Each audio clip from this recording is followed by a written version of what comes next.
killing me.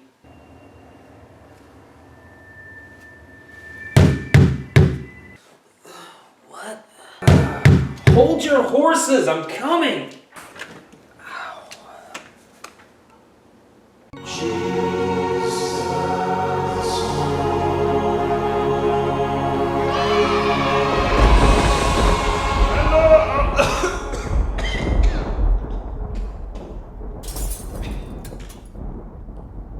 Too bad. Hi. Oh, what? I was expecting a little bit more R-E-S-P-E-C-T, but I am merely an animal. An animal of glory. Anyways, I've come to see if you have finished the review. I leave tomorrow. Board Game Buddha is having a sick party, and I'm in charge of the entertainment. I want to show your review to the other inferrs. I'd like to one-up Retu Vishnu. He was the life of the party last year, you know. You should have seen him at Twister. It's 3 in the morning, horse.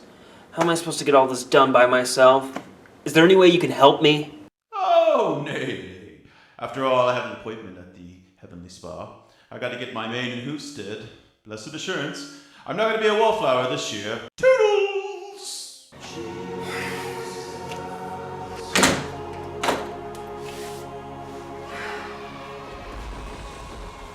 I need to figure out what I'm going to review, or I'm in big trouble. I've got it! Ow! Batman v Superman just came out, and I'm almost certain this movie was awesome and in no way flawed at all, so everyone's clamoring for more Justice League. So I'll review a Justice League game that's also awesome and in no way flawed at all. Today, we're reviewing Justice League Task Force.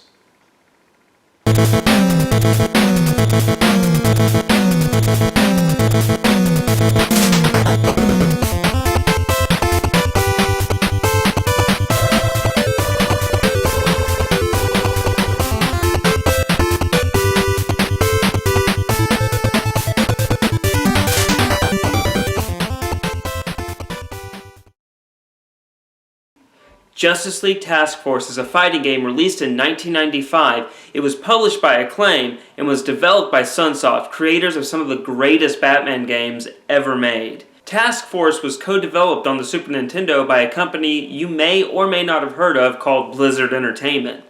Now, the Sega Genesis version was also co-developed by a company called Condor, and interestingly enough, a year after Task Force's release in 1995, they would be acquired by Blizzard. Contrary to the game's name, it does not feature any of the main characters from the Justice League Task Force. Instead, it features characters from the Justice League proper, like Superman, Wonder Woman, Batman, the Green Arrow, and last but not least, the Flash. Now, with these little tidbits out of the way, let's bam, wham, kablam into this review.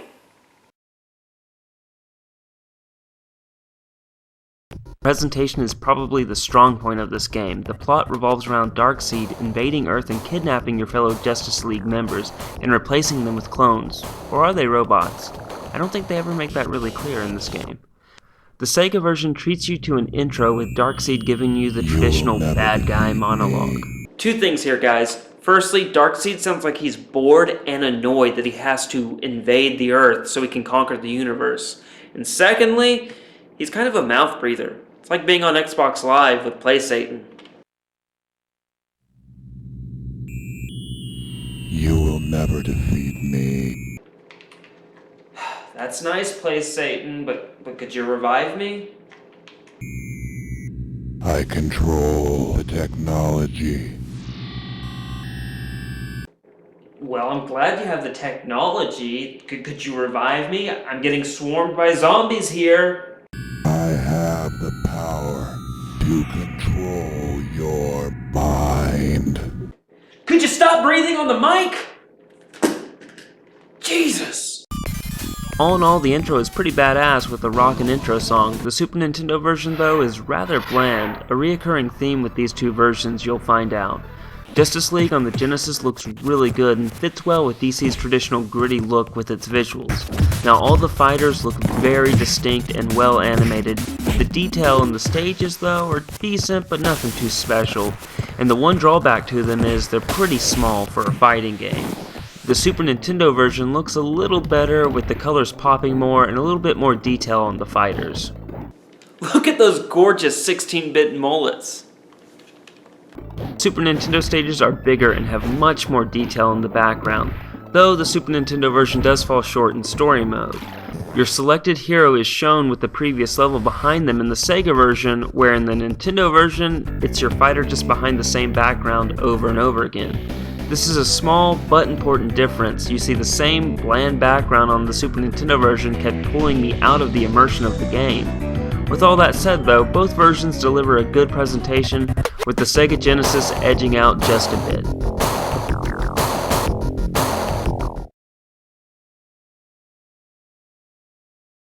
Once again in this review, the Sega Genesis takes the gold for sound, as its soundtrack is rockin' and pumps you up before, during, and after fights. The Super Nintendo version is just bland to me and didn't really leave much of an impression on me. Both versions are about on par when it comes to sound effects. While the sound isn't terrible in JL Task Force, I don't think it's anything developers are going to look for inspiration when creating a game. This is where it all goes downhill. The controls in Justice League on both Genesis and Super Nintendo are very stiff. I don't know if I was doing something wrong, but it seems I couldn't hit a fighter's special move consistently. It was as if the game decided when I could use Superman's laser eyes or Batman's batarangs. It could be just my shoddy playing, but I really do feel the combo system in this game is broken. It was much easier to win fights with cheap, easy moves. Of course, the computer is not hampered by this handicap and has a consistent and full disposal of the fighter's combos and specials. This doesn't make the computer impossible to beat, but it makes them a pain in the neck. There are 3 modes in Justice League Task Force: a story mode, player versus player, and player versus computer. This is bare bones by today's standards, but it was pretty run-of-the-mill for all fighter games back in the 90s. Story mode will have you fight every fighter in the game and your doppelganger before facing off with Darkseid himself. After beating him, you get a rather bland ending, with the payoff being the entire Justice League standing together at the end.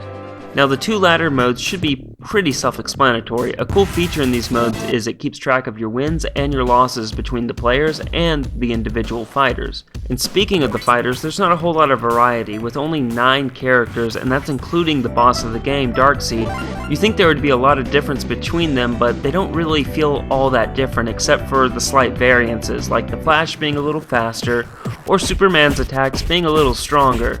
I don't mind a small roster like the original Mortal Kombat with just 7 fighters. They all felt different, even the palette swapped Sub-Zero and Scorpion.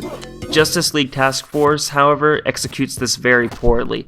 Maybe it goes back to the stiff controls, but there's almost no difference in my strategy when playing, say, Superman, or the Flash, or any other fighter. If the development team did put in the effort to make significant differences with their fighters, the game's controls sabotage those efforts.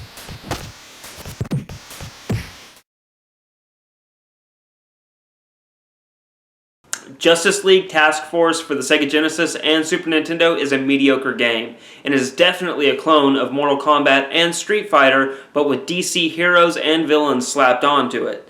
It falls way short of what made Mortal Kombat and Street Fighter great. With a lack of variety in the single-player mode, there's not much replay value left in this game, though the multiplayer aspects are promising, with the Versus mode keeping track of player and individual fighters' wins and losses.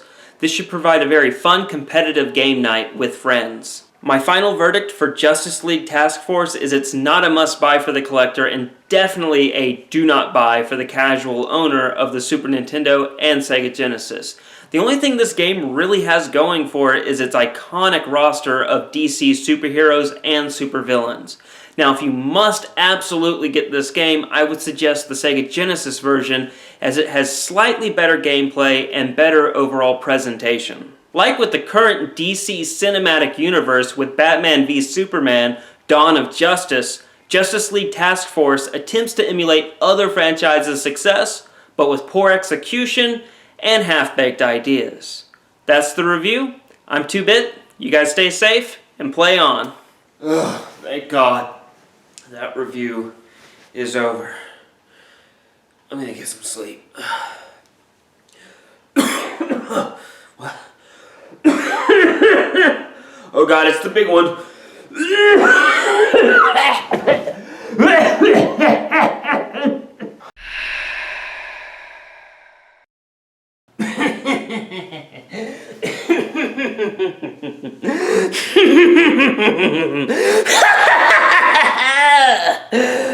can't wait for the next review. Hey guys, thanks for watching. We really appreciate it. If you enjoyed this video, please give us a thumbs up. And if you want to keep up with everything we're doing, hit that sub box below. Now, if you enjoy listening to people talk about movies, comic books, video games, anything nerdy, hit the 2-Bit Podcast video. You won't regret it, I promise. If you enjoy watching some wacky characters review video games, click the 2-Bit Review. Anyway guys, thanks for watching, and I hope you have a wonderful day.